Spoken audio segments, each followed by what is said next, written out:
You are standing on a steep red dirt trail outside Sparta in the year 600 BCE, and a man in front of you is carrying a woven basket. Inside the basket is a newborn baby. He is climbing quickly toward a place on Mount Taygetos the locals won't name out loud.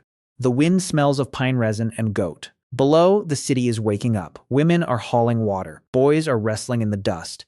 The man with the basket does not look at the child. He has been told by the elders who sit in the lesh and inspect every newborn at the spring of Artemis Orthia that this one failed. The shoulders are wrong. The skin is wrong. The lungs are wrong. Athens would have given the child a name. Rome would have laid it at the feet of the lar of the family. Sparta, the most famous warrior city in human memory, would have handed it to the wind. That is the story you have probably heard. Spartan babies. Strong survive. Weak thrown into a chasm. Brutal. Efficient. The original moral of the story of Western discipline.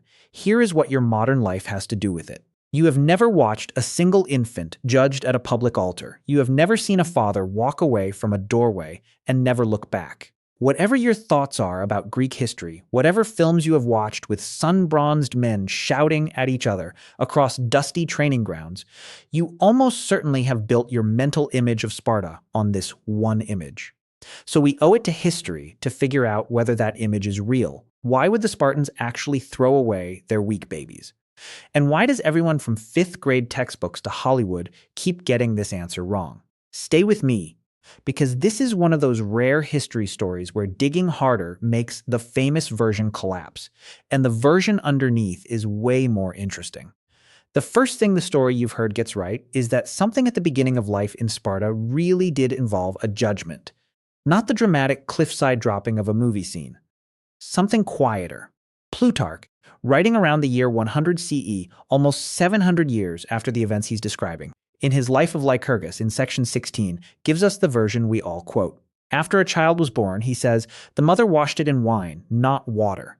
Then, by the father's side, she carried the baby to a spot called the Lesche, a kind of public resting house for elders. There, the elders inspected the infant. If it was strong and well-formed, customs allowed it to live. If it was puny or deformed, Plutarch explicitly states they sent it to a place he calls the Apothetae.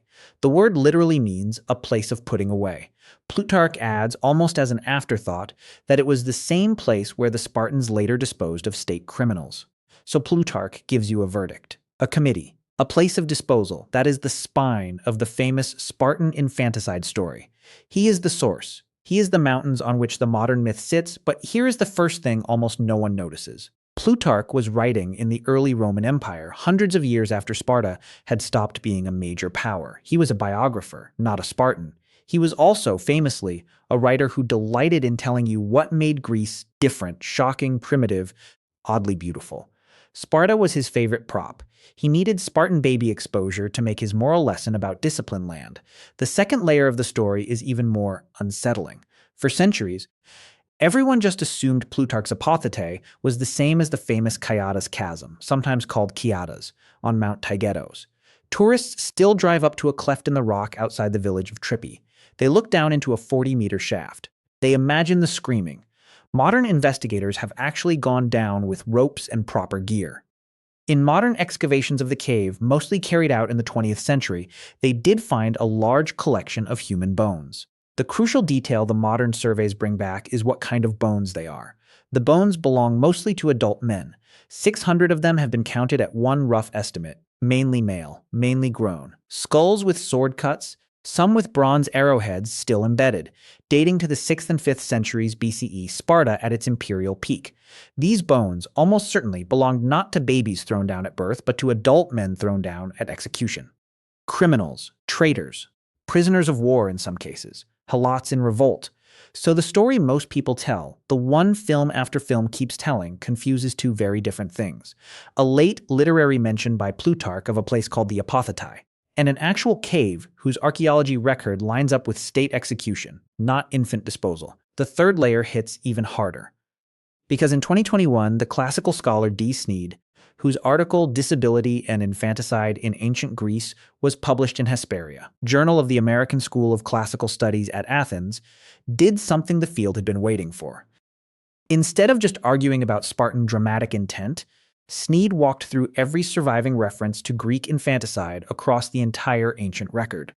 The finding is bracing. There is no Greek law code that even mentions killing weak infants as a legal obligation, at Sparta or anywhere else. There is no real Spartan primary source, no contemporary witness, no contemporaneously written inscription. The story survives in the words of outsiders writing much later, mostly Plutarch, and it survives colored by exactly the moralizing, orientalizing, tough-on disciplined tone the Romans loved to use when they described foreigners. Sneed and others have proposed that the entire framework, weak baby thrown into a chasm as a routine public ritual, is a later Roman-era moral fantasy projected backward onto a city the world already half believed was too brutal to be real. So here's where the story gets really uncomfortable. Both sides of the modern debate have evidence. One side has the ancient author. The other has the bones. The fourth piece is the part most introductions skip. The actual story of what Sparta did do with newborns is not violent. It is bureaucratic. Spartan society was obsessed with one number, the number of adult male citizens. They had a word for it, the homoioi, the equal ones, the peer citizens. To produce enough of them, the polis ran a state-supervised breeding and child-rearing program that began at birth, not at age 7. Modern researchers like Mark Golden at the University of Texas and the very careful reception historian Rebecca Futo Kennedy at Denison University have done the slow work of mapping how the agoge, the famous training camp that boys entered, was already being shaped by decisions made at the cradle. The numbers tell the story.